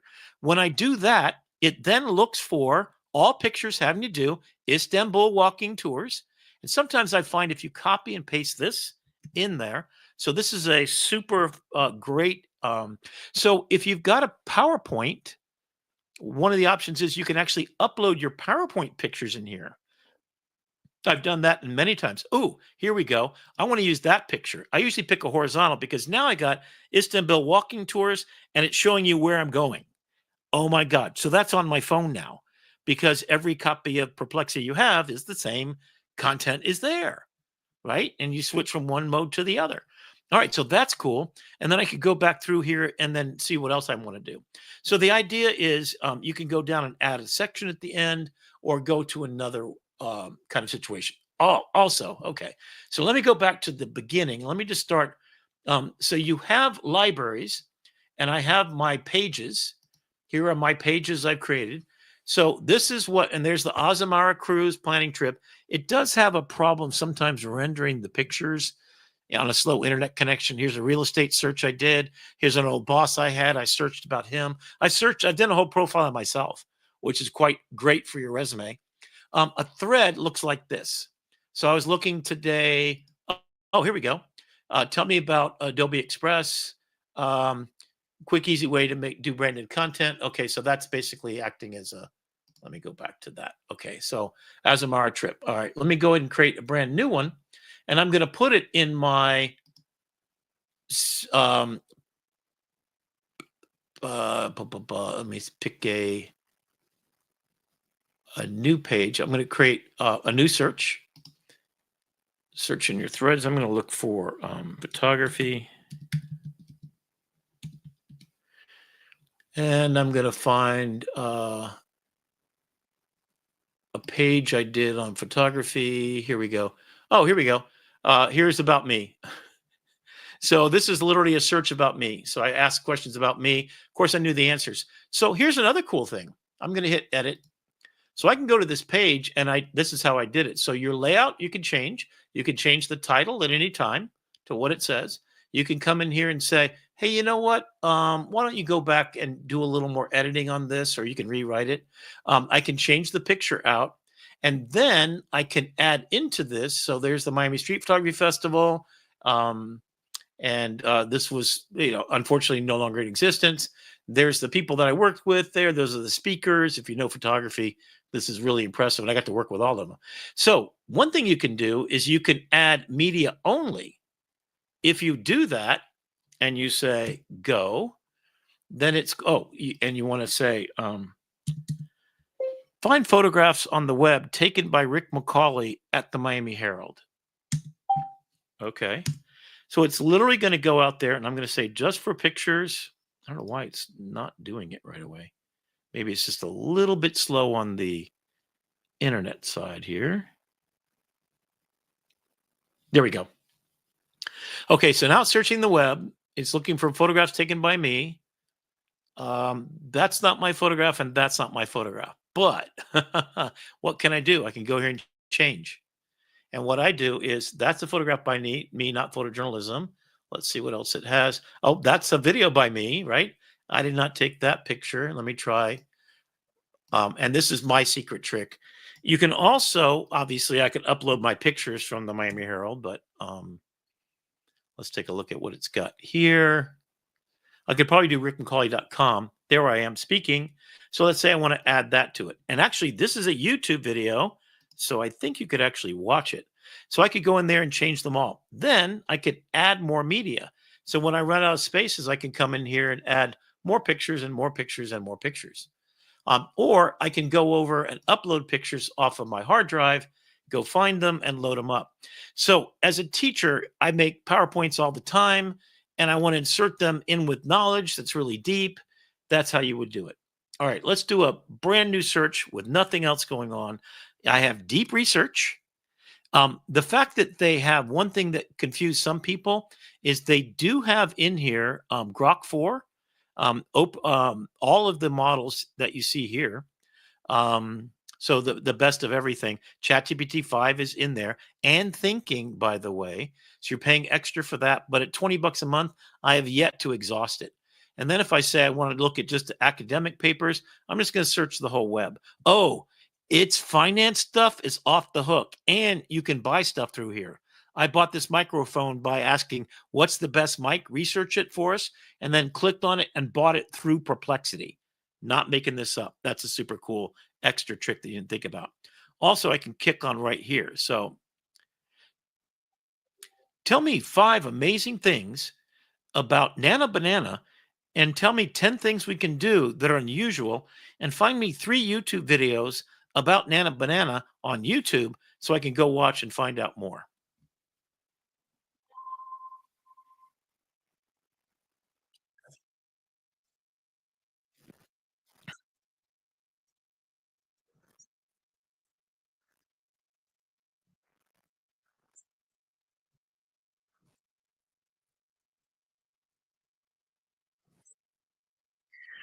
Hey, can you stop a second and just show me what that looks like inside of Perplexity? Give me all those answers.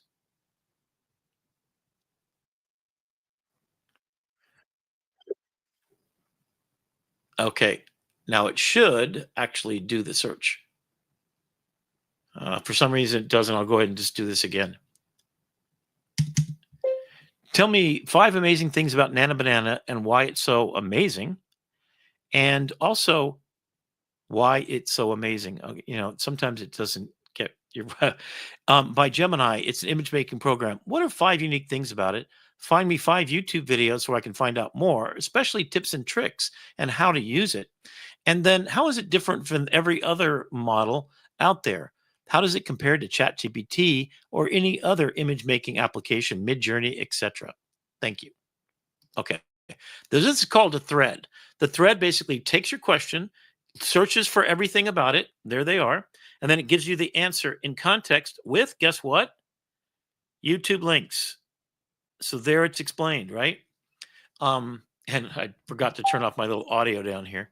So you start with a thread, and then to show you how to turn this into something else.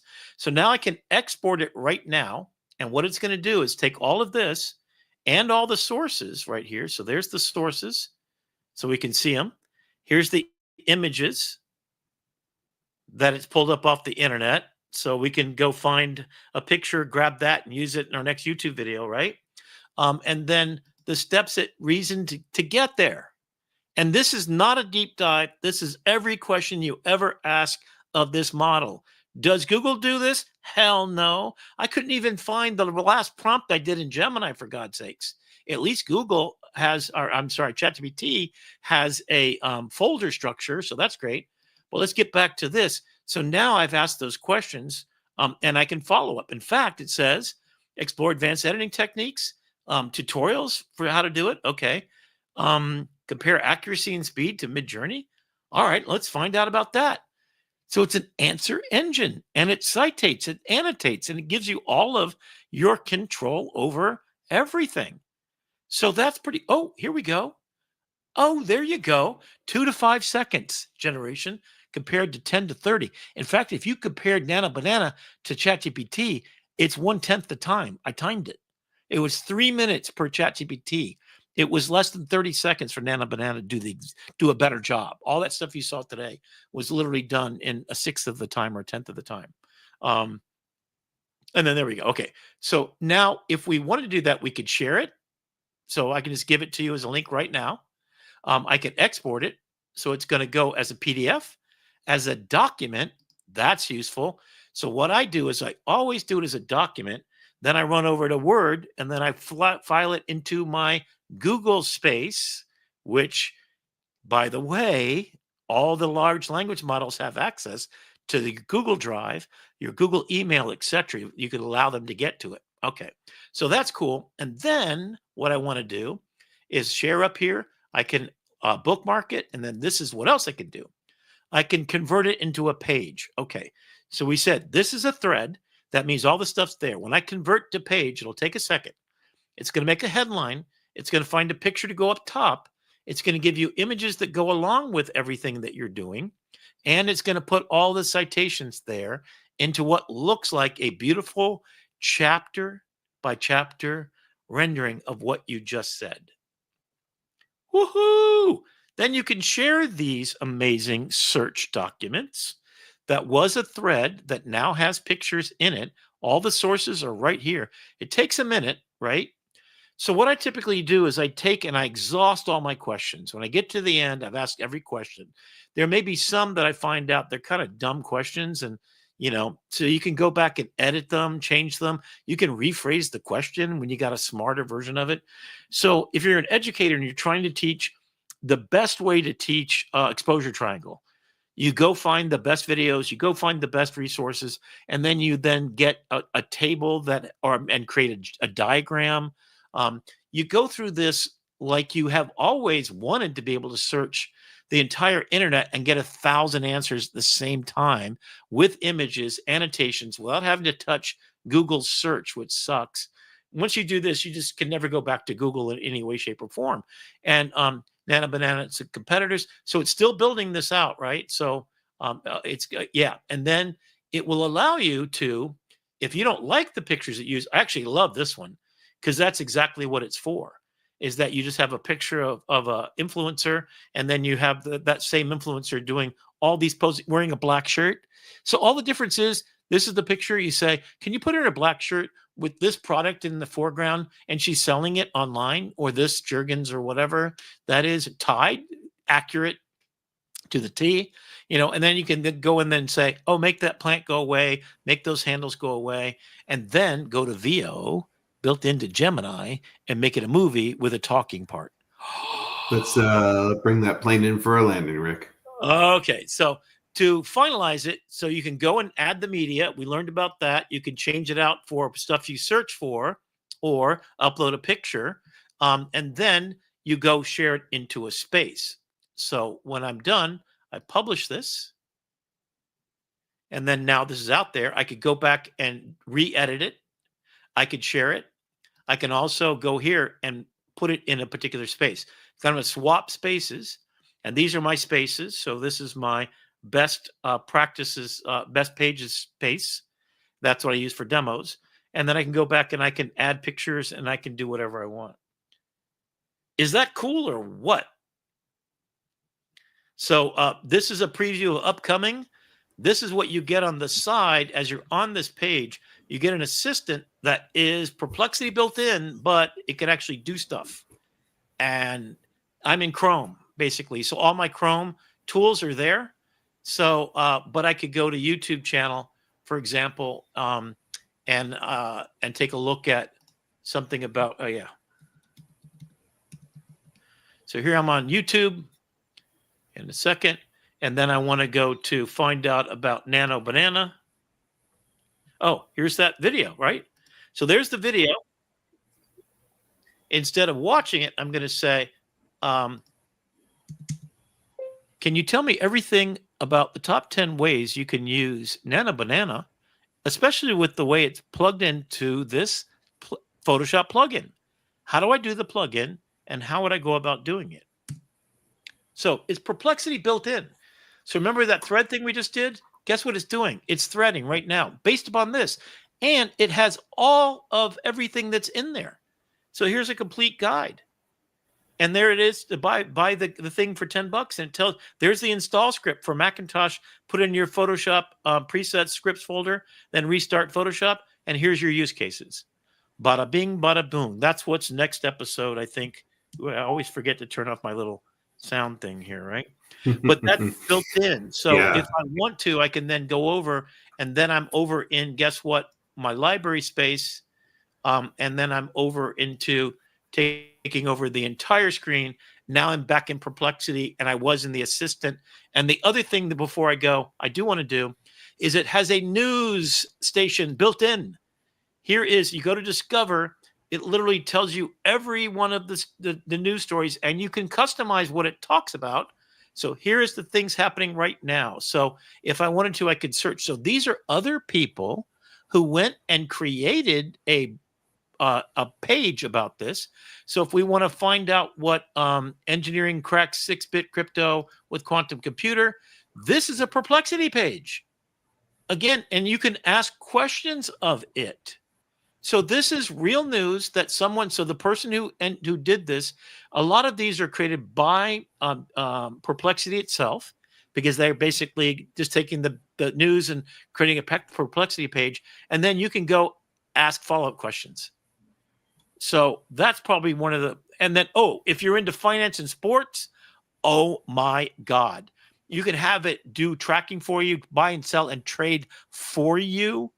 Yes, sir. I'm not even joking right now. I don't even know what to do with that, or else I would. If you're a sports fanatic, forget about it. You're never going to go to any single other place forever. It's done. And it's now going to be on your phone. I'll never sleep forever. All right, man.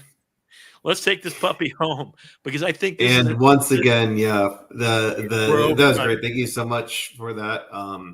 And if you are a student, if you have Venmo or PayPal, you can now get Perplexity Pro and the Comet browser either on your desktop or on your Android device for free for 1 year. Yeah. And just to be fair, ChatGPT and Gemini are both free for students. Just use your EDU when you sign up for it. They're both free, and Gemini has some really cool flashcards, study guides. It has a mode you can go into just for learning. So if you want to learn a language, you talk to it in French or Spanish, and then it will create, it'll tell you, I did this for real. I was trying to learn the letter form quite right, Enye or something, whatever it was. And it told me how to move my tongue, like literally in the nicest way. I said, what am I doing wrong here? It says, well, you've got your tongue stuck up your top of your mouth. So, but yeah, Brandon, this has been an extraordinary night, and another. I think this is pretty good. I think we're getting better, and this is the worst it's ever going to be, as they say in the AI world, right? we're getting better every week, and we'll be back next week. We'll do it again, and we'll chop up the show and get all the show notes up for you here on AITV on Rick's YouTube channel. Yep. I will see you guys over at the AI Learning Lab with Kyle Shannon, just down the hall, 3 doors down to the left. So stay on YouTube and go over and see Kyle. I'm the opening Learning act, Lab opening act AI. before the real deal, man. And he is good. It's worth hanging out. In fact, he's been talking about Nano Banana for like the last week or so, right? On his show. Yeah, but I actually, do you want the sneak preview? Because I have it. I have the details. No, We're talking all new stuff tonight. Yeah. So Midjourney has new thanks styling. everybody in the comments. I want to thank the real estate guy in Columbus. Yeah, I know who you are. I don't want to pull you. And thanks, Phoenix, for showing up. I really appreciate you. Yeah, she and I are working on a big project for an arts funded thing that hopefully we're going to get. We can't talk about it yet, but when we do, Yes. I'm going to show you how I did it and how we did it. And Phoenix was a great collaborator and he made this happen. I'm sorry, go ahead. But the preview for tonight, which might be some of our topics for next week, Ideogram and Midjourney both got new stylings. Yes. Character and consistency for Ideogram. Yep. By popular demand, according to this came out while we were on the air tonight. I got an alert while you were talking Perplexity. ChatGPT is rolling out branch chats on the web. Yes. So what you can do is you can now have one conversation and then split it and continue the conversation in multiple iterations. And my understanding, and I'm going to make a list of who I follow. Just for fun, Matt Wolf is the guy you follow every Thursday. He comes out with his thing, or actually these days it's every 3 times a week or whatever. So I follow him. I also follow a couple other people that I'll leave those in the show notes. So I'm going to start to make a curated list of, if you want to find more people like me, AI Samson is really fun. If you like some irreverent, he's got a little sauciness to him when he does his stuff. He's always going to tell you how to make sexy women or whatever. Make that list. That's list. what Chris says. Make that list. So every time we post, as soon as it's wrapped and it's in the can, chopped up, I'll put up a PDF, and then each page will have a link to go somewhere. So this is going to have all the links if you want to look at my Azamara in detail and you want to look at what I'm doing and add to it. Or if you want to collaborate, we're looking for people like Chris that you just met today. I want to have one person be our guest on each show. We'll start with a news brief, go deep dive with the guest about some subject, and then wrap it up with tool time. That's our show, and that's AITV. And from Rick McCauley, the AI guy, the dangerous man also, and the producer. Oh man, we got to get a Liam Neeson voice for you, Brandon, the producer. Yeah, man. He produces the show and he produces a lot of fun and love. And thank you all for joining in with the love and passion. Go forward and make a difference in the world. It's beautiful. Be kind and gentle to everybody because we all need that right now. We're all worried. And let people not hold on to their fears and open up their hearts by making them laugh, and they'll listen until you get inside the story that they want to hear. And you tell them something from your heart that's authentic, and you tell them that AI is not as scary. That's why I'm doing this show. I want to make it not so scary for everybody. I want to make you understand that hallucinations, yeah, you can control them. You're responsible from engineering them out if you're an educator. And I just showed you why Perplexity is the choice for an educator. That, and then in the next 1 or 2 weeks, we'll Google Notebook LM. The combination of the two are off the charts for educators. Grounded, foundational, curated knowledge that you only share the artifacts of it after you've done the deed. And then we'll show you how to take a Google Notebook LM and take their audio and video PowerPoint thing. We're going to take out the content of the images in the video and render out even more spectacular slides. So you're going to see me turn something into a really useful with video kind of a thing. Maybe I'll take on the task of creating a photography classroom I'll clone myself. All my knowledge is going to go into this AI, produce beautiful thing, but it's me, right? I own it. So own your stuff, do the hard work. Peace and love to everybody. Thank you, Brandon. Appreciate you. Good night. Thanks, Chris, for joining us tonight. Good night.